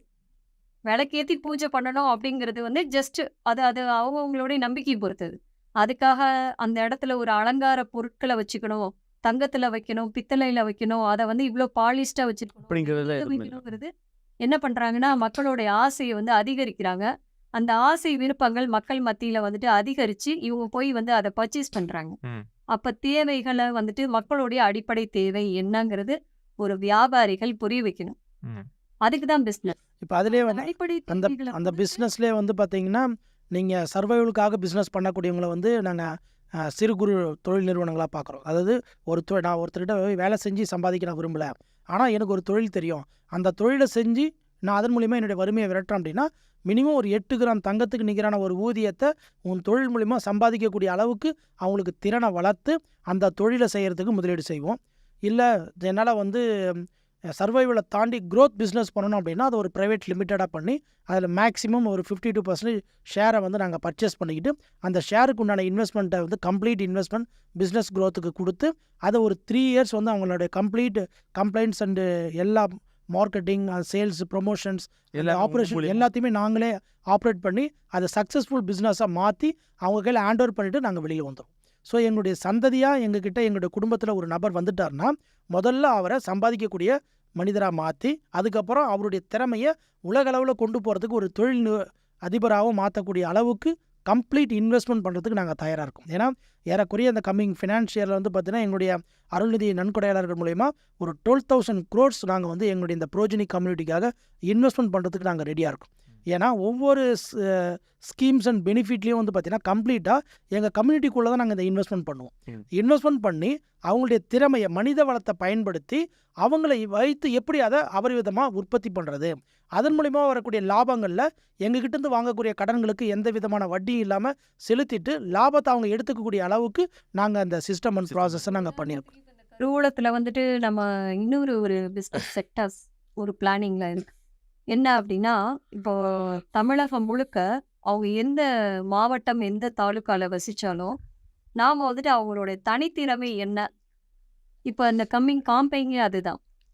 அப்போ அந்த தனித்திறமை என்னங்கிறத கண்டறிஞ்சு அதை வந்துட்டு ஒரு ஹப்பாக மாற்றும்போது அப்போ அவங்களோட திறமையை அவங்களே டைரெக்டாக ஒரு பொருளாக்கி அந்த பொருளை அங்கேயே வந்துட்டு டைரெக்டாக அவங்களே சேல் பண்ணலாம். அந்த மாதிரி ஒரு ஹப் அரேஞ்ச் பண்ணுறோம். ஒரு உதாரணத்துக்கு உணவுப் பொருட்கள் தயாரிக்கிற ஒரு ஹப் தனியாக இருக்கும். இப்போ இந்த ட்ரெஸ் மெட்டீரியல்ஸ் எல்லாம் வந்துட்டு பார்த்தீங்கன்னா மெட்டீரியல்லேருந்து அதில் வந்துட்டு ஒரு கஸ்டமைஸ் பண்ணி தென் வந்துட்டு அதை ஒரு ரெடிமேட் மெட்டீரியலாக சேல் பண்ணுறதுக்கு ஒரு ஹப் இருக்கும். அதே போல் ஒரு மெக்கானிக் ஷாப், ஒரு 4 வீலர் மெக்கானிக் ஷாப், அதில் தனித்தனியாக மெக்கானிக் பண்ணுறதுக்கு உள்ள ஏசி சர்வீஸ்க்கு இந்த மாதிரி ஒரு ஹப். இந்த மாதிரி இதை வந்து நம்ம சொல்லிக்கிட்டே போகலாம். அப்போ அங்கே வந்து லேபர்ஸு யாருமே இருக்க மாட்டாங்க, எல்லாமே வந்துட்டு அதாவது ஒவ்வொரு தொழில்நுட்பம் தெரிஞ்சவங்க எல்லாரும் ஒன்று சேர்ந்து முதலாளியாகவே அங்கே வேலை செய்வாங்க. யாருமே தொழிலாளியாக வேலை செய்ய மாட்டாங்க. அவங்களுக்கு தேவையான முதலீட்டை நாங்கள் வந்து கடனாக கொடுப்போம். அது மூலிமா அந்த முதலீட்டை வாங்கி அவங்க இப்போ ஒன்றா போட்டு ஒரு இன்வெஸ்ட்மெண்ட்டில் ஒரு கம்பெனியை ஸ்டார்ட் பண்ணி அவங்க எல்லாருமே ரன் பண்ணலாம். ஆனால் எல்லாருமே முதலாளிகள் பங்குதாரர்களாக இருப்பாங்க. அதனுடைய வரக்கூடிய சர்வீஸ்லேருந்து அவங்க அப்படியே லாபத்தை எடுத்துக்குவாங்க. ஸோ அப்போ என்ன ஆகும்னா எனக்கு வந்து ஒரு கம்ப்ளீட்டு பிஸ்னஸ் தெரியணுங்கிற அவசியம் கிடையாது. எனக்கு உதாரணத்துக்கு எனக்கு ஒரு சாம்பார் வைக்க தெரியும்னா நான் டெய்லி சாம்பார் மட்டும் வச்சு கொடுப்பேன், பருப்பு வாங்கிட்டு வர சாம்பார் வைப்பேன். அது என்ன மாதிரி சாம்பாரே வைக்க முடியாது, இது என்னுடைய சிக்னேச்சர் டிஷ்ஷு, இது என்னோடய சிக்னேச்சர் டிஷ் அப்படின்னு சொன்னாங்கன்னா அந்த சிக்னேச்சர் டிஷ்ஷை நீ சமைச்சு கொடு, நீயே பரிமாறு, அதுக்குண்டான காஸ்ட் என்னவோ அதை நம்ம பண்ணிக்கலாம். அப்போ கூட்டு வைக்கிறவங்க, பொரியல் வைக்கிறவங்க, வடை போடுறவங்க, அப்பளம் போடுறவங்க, ஊருக்கு வைக்கிற எல்லாரும் ஒன்று சேர்ந்து ஒரு ஹோட்டல் ஸ்டார்ட் பண்ணுவோம். எல்லாரும் அவங்கவுங்களுடைய பங்கை கொடுப்பாங்க, எல்லாருமே அங்கே க்ரோத் ஆவாங்க. ஸோ இந்த மாதிரி ஒரு யூனிட்டியாக கிரியேட் ஆகணும் அப்படின்னா நம்ம சந்ததிக்குள்ள அவங்க ஒரு மெம்பரா, ஒரு குடும்ப எப்படி எப்படி உறுப்பினராக ஆகணும்? உறுப்பினராக நேரடியாக எங்கள் சந்ததிகளை வந்து இணைஞ்சிக்கலாம் அவங்க. வெப்சைட் மூலியமா எங்களுடைய வெப் அப்ளிகேஷன்ஸ் இருக்குது. இந்த வெப் அப்ளிகேஷன் மூலிமா அவங்க எங்களுடைய ப்ரொசீஜர் எல்லாத்தையும் அவங்க ஃபாலோ பண்ணிவிட்டு அவங்க ப்ராப்பராக உள்ளே வரணும். அப்படி வரும்பொழுது அவங்க 1 இயர் வந்து முதல்ல ப்ரோஜனியாக அவங்க சப்ஸ்கிரிப்ஷன் ஃபீ பே பண்ணி உள்ளே வருவாங்க. இல்லை ஃப்ரீ ப்ரொமோஷன் மூலிமா எங்களுடைய சேனல்ஸை வந்து ப்ரொமோஷன் பண்ணுறது மூலிமா ஃப்ரீ ஆன்போர்டிங்கும் நாங்கள் வச்சுருக்கிறோம். ஸோ பணம் இருக்கிறவங்க ஃபீஸ் பே பண்ணி உள்ளே வரலாம். பணம் இல்லாதவங்க எங்களுடைய ப்ரொமோஷன் ஈவெண்ட்டில் பார்ட்டிசிபேட் பண்ணி அது மூலிமாவும் உள்ளே வரலாம். ஸோ இங்கே வந்து பணம் வந்து ஒரு தடை கிடையாது. ஏன்னா தன்னுடைய லைஃப்பில் அடுத்த லெவலுக்கு போகிறதுக்கு பணம் ஒரு தடையாக இருக்கக்கூடாது இந்த கம்யூனிட்டி. அதனால் இந்த கம்யூனிட்டிக்குள்ளே வர்றதுக்கே ஒரு பணம் தடையாக இருக்கக்கூடாதுங்கிறதுக்காக இந்த ப்ரொமோஷனல் ஆக்டிவிட்டியும் நாங்கள் வச்சுருக்கிறோம். அதன் மூலிமாவும் ஒரு காமன் மேன் வந்து ப்ரோஜனியாக ஆன்போர்ட் ஆக முடியும். ப்ரோஜனியாக ஆன் பண்ணதுக்கப்புறம் லலாடம் ப்ராக்டிஸ் பண்ணி அவங்களுடைய ஐக்யூ டெஸ்ட் பண்ணி அவங்களுடைய தகுதி மற்றும் திறமைக்கு தகுந்த திட்டங்களை உடனடியாக வழங்குவோம். 15 நாளைக்கு ஒரு முறை எங்களுடைய திட்டங்கள்லேருந்து ஒவ்வொரு பெனிஃபிட்டாக அவங்க பெற்றுக்கிட்டே இருக்க முடியும். ஒரு வருஷம் அவங்களுடைய லைஃப்பை வந்து ஒரு ப்ரோஜனியாக எங்கள் கூட வந்து எங்களுடைய ரூல்ஸ் அண்ட் ரெகுலேஷன், எங்களுடைய கமெண்ட்ஸ்மெண்ட்ஸ், அதாவது ஒரு 10 கட்டளைகள் வச்சுருக்கிறோம். இதையெல்லாம் கரெக்டாக ஒபே பண்ணி நாங்கள் கொடுக்குற வேலைகளை கரெக்டாக செய்து அவங்களுடைய திறமையை வெளிப்படுத்தி சம்பாதிக்க ஆரம்பிச்சிட்டாங்கன்னா அவங்க எப்போ விருப்பப்பட்டாலும் எங்களுடைய ப்ரோஜனிலிருந்து வெளியில் போயிட்டு தனிப்பட்ட முறையில் அவங்க சுதந்திரமாக வாழலாம். நம்ம டிஸ்டர்பே பண்ணுறது இல்லை. நோ. ஸோ இங்கே வந்தால் எப்படி இருக்கணுங்கிற ஒரு கம்ப்ளீட் லைஃப் ஸ்டைல், ஒரு கல்ச்சரை நாங்கள் கொடுக்குறோம். அவங்களுக்கு தேவையான எல்லா ஸ்கீம்ஸ் அண்ட் பெனிஃபிட்ஸை கொடுக்குறோம். அதை அவங்க வாங்கி தன்னுடைய வாழ்க்கையில் பயன்படுத்தி பரிணாமம் அடைஞ்சு வெளியில் போயிட்டு நான் ஒரு சந்ததி அப்படின்றத பெருமையாக அவங்க சொல்ல முடியும். இந்த மாதிரி ஒவ்வொரு இடங்கள்லையும் இருக்கக்கூடிய தனித்தன்மை வாய்ந்தவர்கள், தனித்திறமை உள்ளவர்கள், தன்னைத்தானே உணர்ந்தவர்கள், தற்குறிகள், என்னை போன்ற தற்குறிகள் நீங்கள் எங்கே இருந்தாலும் அவங்க என்ன பண்ணலாம், எங்ககிட்ட இந்த குடும்பத்தில் வந்து இணைஞ்சிக்கலாம். ஸோ எங்களுடைய குடும்பத்தையே நாங்கள் தற்குறி குடும்பம் அப்படின்னு தான் நாங்கள் சொல்கிறோம். ஒவ்வொருத்தரும் தனித்துவமானவர்கள். குறைந்தபட்சம் தமிழகத்திலிருந்து மட்டும் ஒரு 2 கோடி தற்குறிகளை சந்ததிகளாக ஒன்றிணைத்து அவர்களுடைய வாழ்க்கையை அனுபவம், அறிவு, புத்தி அப்படிங்கிற ஒரு முப்பரிமாண நிலையில் ஒரு முக்தி பெற்ற ஒரு முழுமையான ஒரு மனிதனாக வாழ வைத்து அனுபவங்களை எப்படி கையாளணும், அறிவை எப்படி கையாளணும், எந்த இடத்துல புத்திசாலித்தனமாக நடந்துக்கணும், இப்படி ஒரு 3 விதமான ஒரு கம்ப்ளீட் மேனாக ஒரு மனிதன் வாழ்கிறதுக்கு உண்டான ஒரு கம்ப்ளீட் சொசைட்டி இருக்குன்னா அதுதான் நம்முடைய ப்ரோஜனி சொசைட்டி. ஸோ கைஸ், இவங்களோட வெப்சைட் அண்ட் வெப் அப்ளிகேஷனோட அட்ரஸை நான் வந்து கீழே டிஸ்கிரிப்ஷனில் கொடுக்குறேன். உங்களுக்கும் இதை மாதிரி ஏதாவது ஒரு தனித்தன்மை இருக்குது, தனித்துவம் இருக்குது, நீங்களும் வந்து ஒரு விஷயத்தில் கேப்பபிளாக இருக்கீங்க, தற்குறியாக இருக்கணும் அப்படின்னா கூட நீங்கள் இந்த வெப்சைட்டை நீங்கள் கிளிக் பண்ணி இவங்க கூட இணைஞ்சிக்கலாம். பணம் அப்படிங்கிறது ஒரு பெரிய பிரச்சனை இல்லை, அதுவும் அவங்க சொல்லிடுறாங்க. இவங்க கூட ஒரு தடவை கம்யூனிகேட் பண்ணி பாருங்கள். அவங்களுடைய கான்டாக்ட் டீட்டெயில்ஸ் எல்லாமே நான் டிஸ்கிரிப்ஷனில் கொடுக்குறேன். கண்டிப்பாக இது வந்து உங்கள் லைஃப்பில் வந்து அடுத்த லெவலில் சேஞ்ச் ஆகிறதுக்கான ஒரு நல்ல வாய்ப்பாக கூட இது அமையலாம். நான் ஸ்ட்ராங்காக ரெக்கமெண்ட் பண்ணுறேன். ஸோ பயன்படணும் அப்படின்னா டிஸ்கிரிப்ஷனில் லிங்க் இருக்குது, கிளிக் பண்ணி பயன்பெற்றுக்கோங்க. ஓகே. அதே போல் நாங்கள் வந்து ஒரு எங்கள் கம்யூனிட்டிக்குள்ளே வந்த உடனே முதல்ல நாங்கள் ஒரு கவுன்சிலிங் பண்ணுறோம். ஸோ லலாடம் ஸ்கில் டெஸ்ட் எடுக்கிறோம், அதுக்கப்புறம் ஐக்யூ டெஸ்ட் எடுக்கிறோம். ஸோ இந்த ஐக்யூ டெஸ்ட்டுன்னு வரும்பொழுது நான் ஒரு முக்கியமான விஷயத்தை நான் உங்களுக்கு நினைவுபடுத்தணும்னு நினைக்கிறேன், மக்களுக்கு தெரியணும். ஐக்யூ அப்படின்னாலே நம்ம எல்லோரும் என்ன நினைப்போம்னா, எலான் மஸ்கோட ஐக்யூ வந்து 160 தெரியுமா, அவர் உலகத்திலே மிகப்பெரிய பணக்காரர் அப்படின்னு நினைப்பாங்க. அதே போல் ஐன்ஸ்டீனுக்கு வந்து 180 இருக்குது, அவர் மிகப்பெரிய ஒரு அறிவியல் விஞ்ஞானி, அவர் நிறைய அறிவியல் கண்டுபிடிப்புகளை கண்டுபிடிச்சிருக்கார் அப்படின்னு பிரபலமானவங்களுடைய ஐக்யூ வந்து நம்ம ரொம்ப பெருசாக பேசுவோம். ஆனால் தென்கொரியா நாட்டில் யங் மேன் கீன்னு சொல்லிட்டு ஒரு நபர் இருக்கார், அவருடைய ஐக்யூ 276. ஆனால் அவர் உலகத்தில் யாருக்குமே தெரியாது. அப்போ நம்ம மக்களுடைய பார்வை எப்படி இருக்குன்னா, ஐக்யூ கம்மியாக இருந்தால் கூட அவர் பிரபலமானவங்களுடைய ஐக்யூவை மட்டும்தான் நம்ம பெருமையாக பேசுவோம். அப்போது இங்கே ஐக்யூ அப்படிங்கிற விஷயத்தில் 276 ஐக்யூ வச்சுருக்கிறவர் பிரபலமாகலை, ஆனால் 160 ஐக்யூ வச்சுருக்க எலான் மஸ்க் பிரபலமாயிட்டார். இப்போ இவங்க 2 பேருக்கு உள்ள டிஃப்ரென்ஷியேட் என்ன அப்படின்னு பார்த்தீங்கன்னா, ஐக்யூ எவ்வளோ வச்சுருக்கிறோங்கிறத விட இந்த ஐக்யூவை நம்ம லைஃப்பை எம்பவர் பண்ணுறதுக்கு எவ்வளோ பயன்படுத்துகிறோம், அதாவது நமக்கு பயன்படுத்தணும், மற்றவங்களுக்கு பயன்படுத்தக்கூடாது. இப்போ உனக்கு ஒரு நல்ல திறமை இருக்குன்னா அது ஒரு எம்ப்ளாயியாக போய் நீ அந்த கம்பெனிக்கு கொடுக்குறது இல்லை முக்கியம், நீ ஒரு உன்னுடைய இன்னொருத்தருக்கு அந்த ஐக்யூ செலவு பண்ணுறது இல்லை முக்கியம். உன் லைஃப்பில் இருக்கக்கூடிய தினசரி பிரச்சனைகளை, உன்னுடைய வாழ்க்கையை நீ லக்ஸரியாக வாழ்கிறதுக்கு, மகிழ்ச்சியாக வாழ்கிறதுக்கு, சந்தோஷமாக வாழ்கிறதுக்கு, நிம்மதியாக வாழ்கிறதுக்கு, அறியாமல் இயலாமல் இல்லாமல் வாழ்கிறதுக்கு, எமோஷனல் சென்டிமெண்ட்லாம் ஓவர் த்ரூ பண்ணுறதுக்கு எப்படி நீ வந்து உன்னுடைய ஐக்யூவை பயன்படுத்துறங்கிறத பொறுத்து தான் மனித இனம் பரிணாமம் அடையும். இதெல்லாம் கடந்து வந்தால் மட்டும்தான் ஒரு முழு மனிதனாக முடியும். அவங்க சுயநினைவு, புத்தியா இன்க்ளூட் ஆகி இங்கே வந்துட்டு ஒரு தனித்திறமையை எல்லாருமே வந்துட்டு எக்ஸிக்யூட் பண்ண முடியும். அப்போது ஒரு வீடு, சமுதாயம் இதெல்லாம் கடந்து, ஏன்னா இதை தான் வந்து நம்ம வந்து அறம், ஞானம், தர்மம்னு ஸ்பிரிச்சுவலாக சொல்லும்போது இதை சொல்கிறோம். இதெல்லாம் வந்துட்டு ஒரு காலம் கடந்த பிறகு லேர்ன் பண்ணக்கூடிய விஷயங்கள் கிடையாது. தினசரி லைஃப் ஸ்டைலில் நாம் வந்துட்டு நம்மளையும் நம்ம சுற்றி உள்ள சூழல்களையும் நாம் எப்படி புரிஞ்சு வச்சுருக்கோம், இது அறம். பிறப்பு முதல் இறப்பு வரை உள்ள எல்லா வயதினருக்கும் இங்கே திட்டங்களும் அவங்கள புரிந்து கொள்வதற்குண்டான வழிமுறைகளும் அவர்கள் வாழ்வதற்குண்டான வாழ்க்கை நெறிமுறைகளையும் அறம், ஞானம், தர்மம்ங்கிற அடிப்படையில் வகுத்து வச்சிருக்கோம். ரெண்டாவது, அந்த விஷயத்தை நான் புரிஞ்சுக்கிட்ட விஷயத்த இன்னொருத்தரால் அது டிஸ்டர்ப் ஆகக்கூடாது. அப்போ அது டிஸ்டர்ப் ஆகாமல் நான் எந்த அளவுக்கு என்னை தற்காத்துக்கிறேன் அப்படிங்கிறது ஞானம். ரெண்டாவது, எனக்கு ஒரு விஷயம் தெரியும், அந்த திறமையை நான் வந்து இன்னொருத்தர் என்னுடைய டார்கெட் ஆடியன்ஸ்க்கு கொடுக்கணும். இதை நான் செய்தேன் அப்படின்னா நான் ஞானம் பண்ணுறேன்னு அர்த்தம். ஐ மீன் நான் சொல்கிறது என்னென்னா, தொழில்னா ஞானம், ஞானம்னா தொழில். ஒரு உதாரணத்துக்கு எனக்கு வந்துட்டு ஒரு பொருள் தேவை, பேசிக்காக எனக்கு நீடு இருக்குது, ஆனால் அதை தயாரிக்கிற திறமை உங்கள்கிட்ட இருக்கும். அதே போல் அவர்கிட்ட வந்துட்டு ஒரு நீடு இருக்கும், அதை தயாரிக்கிற திறமை எங்கிட்ட இருக்கும். இப்படி தான் நம்மளோட இன்பேலன்ஸை நம்ம பேலன்ஸ் பண்ணிக்கிட்டோம். அதை தான் வந்துட்டு தொழில்னு நம்ம சொன்னோம். ஆனால் அந்த தொழில் வந்துட்டு இன்னைக்கு ஃபேண்டசியாக மாறிடுச்சு தவிர தொழில் ஞானமாக இல்லை. அப்போது நான் என் குடும்பத்துக்கு எப்படியும் 100% ஒரு ஆரோக்கியமாக, அது வந்துட்டு உணவுன்னு மட்டும் நான் சொல்ல, எந்த ஒரு பொருளாக இருக்கட்டும், இப்போ நவீன தொழில் எதுவாக வேணாலும் இருக்கலாம். ஒரு உதாரணத்துக்கு என் கம்பெனிக்கு வந்துட்டு ஒரு HRM தேவை. அந்த சாஃப்ட்வேரை ஒருத்தர் தயாரிக்கிறாரு அப்படின்னா அவர் கம்பெனியில் எப்படி யூட்டிலைஸ் பண்ணுறாரோ அதே 100% மெட்டீரியலை எனக்கு கொடுக்கணும்னு அவர் நினைச்சாருன்னா ஞானம் பண்ணுறாருன்னு அர்த்தம்.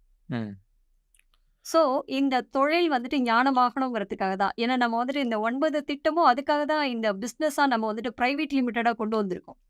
ஸோ இது ஒவ்வொன்றுலையுமே இந்த விவசாயத்தின் மூலிமா, ஒரு தொழில் பண்ணுறது மூலிமா, ஒரு கலையை கற்றுக்கிறது மூலிமா, பெண்கள் வந்து தனித்திறமையை வந்து வெளிப்படுத்துறது, அவங்க ஒரு தொழில் செய்கிறது, இப்படி நம்ம 9 திட்டம் வச்சுருக்கோம். இந்த 9 திட்டமும் ஒவ்வொரு மனிதனும் அறியாமை இல்லாமல், இயலாமை இல்லாமல் தன்னுடைய தனித்திறமையை எப்படி வெளிக்கொண்டு வரணும், எப்படி தற்கூரியா அவன் வந்து வரணும். ஒரு வழிவகை மட்டும்தான். அதாவது சோம்பேறியாகவும் முட்டாளா இல்லாமல் தற்குறிகளை நம்மளை உணர்ந்து அடுத்த நிலைக்கு கடை தட்ட முடியும். பண்ணல, ஆமாம், அவங்களே அவங்க முயற்சி பண்ணிக்கிறாங்க. அதுக்காக நீங்கள் வந்து ஒரு கைடு மட்டும் பண்ணுறீங்க. அதாவது எப்பவுமே வந்து மனித இனம் பரிணாமம் அடையும் பொழுது கடந்த காலகட்டத்தில் உயர்ந்த தொழில்நுட்பத்தை வைத்து தான் அடுத்த நிலைக்கு போயிருக்கிறோம். அந்த மாதிரி இன்றைக்கி இருக்கக்கூடிய காலகட்டத்தில் அறிவியல் தொழில்நுட்பத்தில் ஆர்டிஃபிஷியல் இன்டெலிஜென்ஸ் வந்து ஒரு உயர்ந்த தொழில்நுட்பமாக இருக்குது.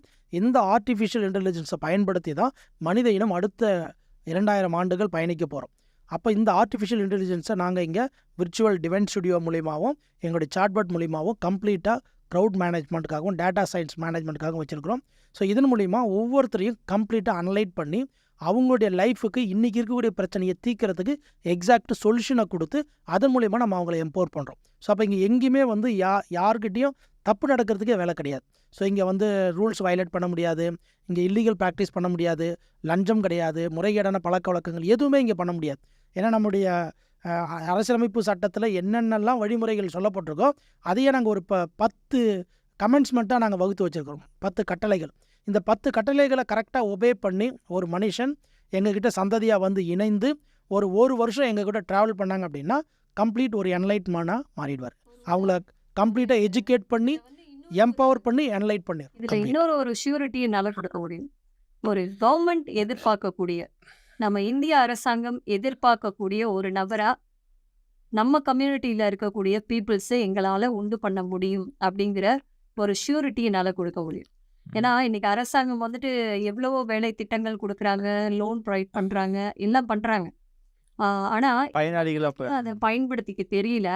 இவங்க என்ன பண்ணுறாங்கன்னா உடனே வந்துட்டு அதுக்கு ஒரு மீடியம் ஏற்படுத்தி அதை பெறத்துக்கான என்ன வழிகள் அப்படிங்கிறது. அதாவது ஒரு அரசாங்கம் கொடுக்குற திட்டங்களை வந்து மக்கள் வந்து சரியான முறையில் பயன்படுத்திக்கிறது இல்லை. அதை எப்படி போலியான ஆவணங்களை கொடுத்து இடைத்தகராறுகள் மூலயமா தவறான புரிதலோடு அந்த திட்டங்கள் வந்து அப்படியே நீர்த்து போக வச்சிடுறாங்க. ஆனால் நம்ம சரியான ஒரு சிட்டிசனை நம்ம உருவாக்கிட்டோம் அப்படின்னா அவங்க சரியான முறையில் அரசாங்கம் வகுக்கக்கூடிய எல்லா திட்டங்களும் மக்கள்கிட்ட போய் சேரும். கூடிய ஒரு நபர் வந்து எப்படி இருப்பான்னா, ஒரு அரசமைப்பு சட்டமும் இவனும் ஒரு மனிதனும் பார்த்தா ரெண்டுமே வந்துட்டு ஒன்றா இருக்கும், ஈவனாக இருக்கும். தராசில் நிறுத்தினா ரெண்டுமே வந்துட்டு ஈவன் கரெக்டாக இருக்கும். அப்படி ஒரு ரெகுலேஷன்ஸை மதிக்கக்கூடிய ஒரு நபர்களை நம்ம வந்து அடையாளப்படுத்தும் போது அவங்க வந்துட்டு இந்த இந்திய அரசாங்கம் கொடுக்கக்கூடியது மட்டும் இல்ல, உலகத்திலே வந்து ஒரு முழுமை பெற்ற ஒரு மனிதனா தன்னை வந்து அடையாளப்படுத்த ஒரு உதாரணத்துக்கு வந்து பார்த்தீங்கன்னா, மனித வளத்தை அதிகமாக பயன்படுத்தக்கூடிய நாடுகள்ல வந்து முதல் இடத்துல வந்து ஜப்பான் இருக்கு. ஸோ ஜப்பானுடைய வளர்ச்சி வந்து பார்த்தீங்கன்னா, நம்மள மாதிரி அவங்களும் ஒரு 75, 80 ஆண்டு காலமா தான். அதாவது நாம 47 சுதந்திரம் அடைகிறோம். அவங்க ஒரு 19, 20 காலகட்டத்தில ஹிரோஷிமா, நாகசாகி இந்த 2ஆம் உலகப் போருக்கு பிறகு தான் அவங்களும் பரிணாமம் அடைய ஆரம்பிக்கிறாங்க. ஆனா, அங்க ஒரு அந்த குண்டு வெடிப்புக்கு பிறகு வந்து பார்த்தீங்கன்னா, ஒரு புண்டு கூட முளைக்காத அளவுக்கு அந்த பூமி வந்து எந்த விதத்திலும் பயன்படுத்த முடியாத அளவுக்கு மாறி போச்சு. அப்போ அங்கே எஞ்சி நின்னது என்னன்னு பார்த்தீங்கன்னா, எந்த கனிம வளத்தையும் அவங்க பயன்படுத்தி முன்னேற முடியாது. அவங்கக்கிட்ட இருக்கிற ஒரே ஒரு வளம் மனித வளம் மட்டும்தான். அந்த மனித வளத்தை மட்டும் முழுமையாக பயன்படுத்துறதுக்கு அவங்க தன்னை தகுதிப்படுத்திக்கிட்டாங்க, தயார்படுத்திக்கிட்டாங்க, சட்டத்திட்டங்களை வகுத்துக்கிட்டாங்க, அதை முறையாக பின்பற்றினாங்க, அதை எல்லாரோடும் சேர்ந்து ஒற்றுமையாக பயன்படுத்தினாங்க. அவங்ககிட்ட இருந்த ஒற்றுமை, அவங்கக்கிட்ட இருக்கக்கூடிய சட்ட விதிகளை முறையாக பின்பற்றுவது, மதிப்பது, அனைவருக்கும் தன்னுடைய அறியாமை இயலாமையை போக்குறதுக்காக தன்னை முழுமையாக அர்ப்பணிக்கிறது. இந்த 3 விஷயத்தையும் அடிப்படையில் அவங்க பின்பற்ற ஆரம்பித்தாங்க. இன்றைக்கி வந்து பார்த்திங்கன்னா அவங்களுடைய வளர்ச்சி இன்றைக்கி உலகத்தில் 192 நாடுகளுக்கு ஒரு ஜப்பானுடைய பாஸ்போர்ட் வச்சுருந்தா வீசா இல்லாமல் நாம் பயணம் பண்ணி போக முடியும். அந்த அளவுக்கு அவங்களுக்கு ஒரு ஃப்ரீடம் கிடச்சிருக்கு. ஒரு சுதந்திரமான ஒரு மனிதனாக வாழ்கிறாங்க அப்படின்னா அதுக்கு என்ன காரணம்னா, எந்த ஒரு மனிதன் மனித வளத்தை தன்னுடைய வளர்ச்சிக்கு பயன்படுத்துகிறானோ அவன் கண்டிப்பாக சுதந்திரமான மனிதனாக மாறுவான். இன்றைக்கி இந்த உலகமே எதை எதிர்பார்க்குறதுனா சுதந்திரத்தை தான் எதிர்பார்க்குது, அமைதியை தான் எதிர்பார்க்குது. அப்போ அந்த அமைதியும் சுதந்திரமும் எங்கே இருக்குன்னா மனித வளத்தை பயன்படுத்துறதில் தான் இருக்குது.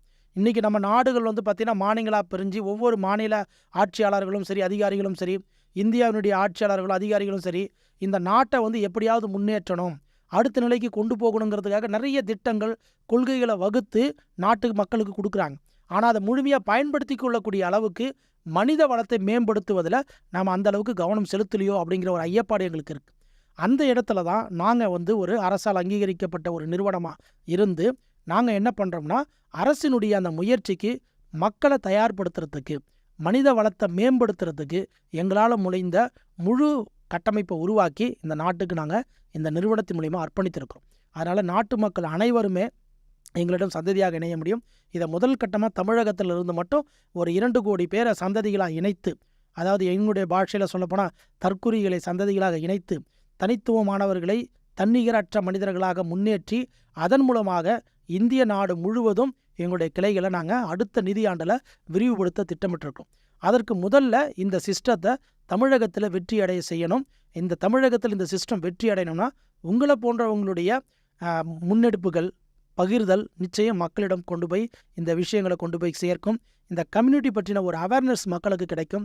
இந்த கம்யூனிட்டிக்குள்ளே எந்த ஒரு தடையும் இல்லாமல் ஜாதி, மதம், இனம், மொழி, நாடு, உயர்வு, தாழ்வு, ஏழை, பணக்காரன், கட்சி, ஆட்சி, அதிகாரங்கிற எந்த ஒரு பாகுபாடும் பார்க்காமல் அனைவரும் இந்த கம்யூனிட்டிக்குள்ளே வர முடியும். வந்து தன்னுடைய தனித்திறமை என்ன, எனக்கு என்ன இருக்குது, எனக்கு படிச்சிருக்கேன், படிக்கலை, எதை பற்றியும் கவலைப்பட வேணாம். எந்த வகையிலையும் ஒவ்வொரு மனிதனுக்குள்ளேயும் ஒரு ஆற்றல் ஒளிந்திருக்கும். அந்த ஆற்றலை கண்டுபிடிப்பது எங்களுடைய அசாத்திய திறமை. அதற்காக நாங்கள் ஏஐ தொழில்நுட்பத்தை பயன்படுத்தியிருக்கிறோம். Virtual reality divine studio create பண்ணியிருக்கிறோம். எங்களுடைய சிஸ்டம் அண்ட் ப்ராசஸ் வச்சுருக்கிறோம். இது எல்லாத்தையும் பயன்படுத்தி நாங்கள் கண்டிப்பாக என்ன பண்ண முடியும்னா, ஒரு சாதாரண மனிதனுடைய திறமையை எளிமையாக வெளியில் கொண்டு வர முடியும். அவனை பெரிய லெவலுக்கு அவனை பரிணாமம் அடைய வைக்கிறதுக்கு எல்லா வகையான திட்டங்களையும் வச்சுருக்கிறோம். இந்த திட்டங்களை சரியாக புரிஞ்சுக்கிட்டு அதற்குண்டான முறையான விண்ணப்பங்களை கொடுத்து பூர்த்தி செய்து நாங்கள் கொடுக்கக்கூடிய ரெகுலேஷன்ஸ், எங்களுடைய கட்டளைகளையும் மதித்து பின்பற்றி வாழ பழகிட்டாங்க அப்படின்னா, இந்த நாட்டில் முதல் கட்டமாக எங்களுடைய இலக்கு இந்த வருஷம் எத்தனை பேர்லாம் எங்ககிட்ட இப்போ சந்ததியை இணைகிறாங்களோ அவங்க அத்தனை பேரும் அடுத்த வருஷம் வந்து பார்த்திங்கன்னா இன்கம் டேக்ஸ் பே பண்ணக்கூடிய ஒரு டேக்ஸ் பேயராக மாற்றிடும். ஏன்னா இன்றைக்கி இந்திய அளவில் எடுத்துட்டிங்கனாலே 2 கோடி பேர் தான் tax payer, individual tax pay பண்ணுறவங்க. ஆனால் எங்கள் நிறுவனத்தில் தமிழகத்திலிருந்து மட்டும் 2 கோடி பேரை டேக்ஸ் பேயராக மாற்றுறோம் அப்படின்னா எந்த அளவுக்கு ஒரு வறுமைக்கு எதிரான ஒரு புரட்சியை எங்களால் செய்ய முடியுங்கிறதுல நாங்கள் தீர்க்கமாக நம்புகிறோங்கிறத பாருங்கள். ஏன்னா அந்த அளவுக்கு ஒரு டெடிக்கேட்டடான ஒரு சிஸ்டம் அண்ட் ப்ராசஸ். ஸோ இந்த சிஸ்டம் அண்ட் ப்ராசஸை யாராலையும் வயலேட்டே பண்ண முடியாது. ஸோ அந்தளவுக்கு ஒரு பிலீஃபான ஒரு சிஸ்டம் க்ரியேட் பண்ணியிருக்கிறோம். இங்கே எல்லா விதமான திட்டங்களையும் மக்கள் வந்து அவங்கவுங்களுடைய விருப்பத்துக்கு தகுந்தாற்போல் தேர்வு செய்து அதனுடைய பலன்களை பெற முடியும். ஸோ எல்லா விதத்துலேயும், அதாவது அறம் இங்கே இருக்கும், ஞானம் இருக்கும், தர்மம் இருக்கும், எல்லாத்தையும் ஒருங்கிணைத்த ஒரு கம்ப்ளீட் மேனாக, ஒரு டிஜிட்டல் மேனாக நம்ம ஒரு ஏஐ மூலிமா இந்த சொசைட்டியை நாங்கள் டெவலப் பண்ணியிருக்கிறோம். அதுக்காக தான் இதுக்கு அனுபூதி ஏஐ. அனுபூதி அப்படின்னா செல்ஃப் ரியலைசேஷன், தன்னை யாருன்னு உணர்ந்து தன்னை பரிணாமம் அடைய வைத்தல். அதற்கு ஏஐ தொழில்நுட்பத்தை பயன்படுத்தியிருக்கிறோம். அப்போ இந்த அனுபூதி ஏஐ அப்படிங்கிறது உங்களுக்காக, அதாவது இந்த உலக மக்களுக்காக உருவாக்கப்பட்டது. இதை தமிழகத்தில் தொடங்கி நம்முடைய நாடு முழுக்க பரவி இது உலகம் முழுக்க இருக்கக்கூடிய அனைத்து மனிதர்களுடைய ஒரு பெரிய கம்யூனிட்டியாகவும் அடுத்த 2000 வருடத்திற்கு மனித இனம் இந்த பாதையில் தான் பயணிக்க போகுதுங்கிறத தீர்க்கமாக நம்பி அதற்கு ஒரு முன்னோடியாக தமிழகத்தில் இருக்கக்கூடிய மக்கள் இந்த கம்யூனிட்டிக்குள்ளே ஆன்போர்ட் ஆகி அவங்களுடைய வாழ்க்கையை முன்னேற்றி அவர்கள் கடமையை செய்து கடைத்தேற்றம் அடைவதற்கு எங்களால் முடிந்த ஒரு அர்ப்பணிப்பை இந்த நிறுவனத்தின் மூலிமா வழங்குறதுக்கு நாங்கள் தயாராக இருக்கிறோங்கிறதையும் உங்கள் சார்பாக மக்களுக்கு நாங்கள் நன்றி